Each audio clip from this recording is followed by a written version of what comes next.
கோவை மாவட்டம் வடவள்ளி அடுத்த ஒருங்கிணைந்த மகாராணி அவென்யூ 5வது பேஸ் பகுதியில் அமைந்துள்ள பூங்கா வளாகத்தில் அப்பகுதி மக்கள் பயனடையும் வகையில் இலவச மருத்துவ முகாம் நிகழ்ச்சி நடைபெற்றது. கோவை மாவட்டம் வடவள்ளி அடுத்த மகாராணி அவென்யூ பகுதியில் ஒருங்கிணைந்த மகாராணி அவென்யூ குடியிருப்போர் நலசங்கத்தின் சார்பாகவும், வடவள்ளி ஆரோ மல்டி ஸ்பெஷாலிட்டி மருத்துவமனை சார்பாகவும் மற்றும் ஸ்கந்தா பல் மருத்துவமனை சார்பாக இலவச மருத்துவ முகாம் நடைபெற்றது. இந்த முகாமினை ஒருங்கிணைந்த மகாராணி அவென்யூ குடியிருப்போர் நலசங்கத்தின் தலைவர் செந்தில்குமார், ஆரோ மல்டி ஸ்பெஷாலிட்டி மருத்துவமனையின் மருத்துவரும் நிர்வாக இயக்குநருமான ரசிப் கான் மற்றும் வடவள்ளி ஸ்கந்தா பல் மருத்துவமனை நிர்வாக இயக்குநரும் மருத்துவருமான கிருஷ்ணபிரியா ஆகியோர் துவக்கி வைத்தனர்.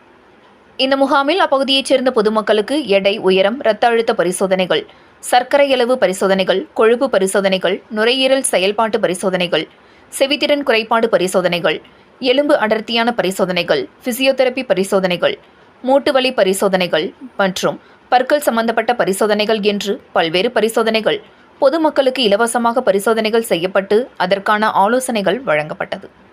இந்த முகாமில் குழந்தைகள் முதல் பெரியவர்கள் வரை என சுமார் 100க்கும் மேற்பட்டோர் கலந்து கொண்டு பயனடைந்தனர். இந்த முகாமை ஆரோ மல்டி ஸ்பெஷாலிட்டி மருத்துவமனையின் நிர்வாக அதிகாரி ரமேஷ் மந்திரி மற்றும் ஒருங்கிணைந்த மகாராணி குடியிருப்போர் நலசங்கத்தின் செயற்குழு உறுப்பினர் செந்தில்குமரன் ஆகியோர் இணைந்து சிறப்பாக ஒருங்கிணைத்திருந்தனர் என்பது குறிப்பிடத்தக்கது.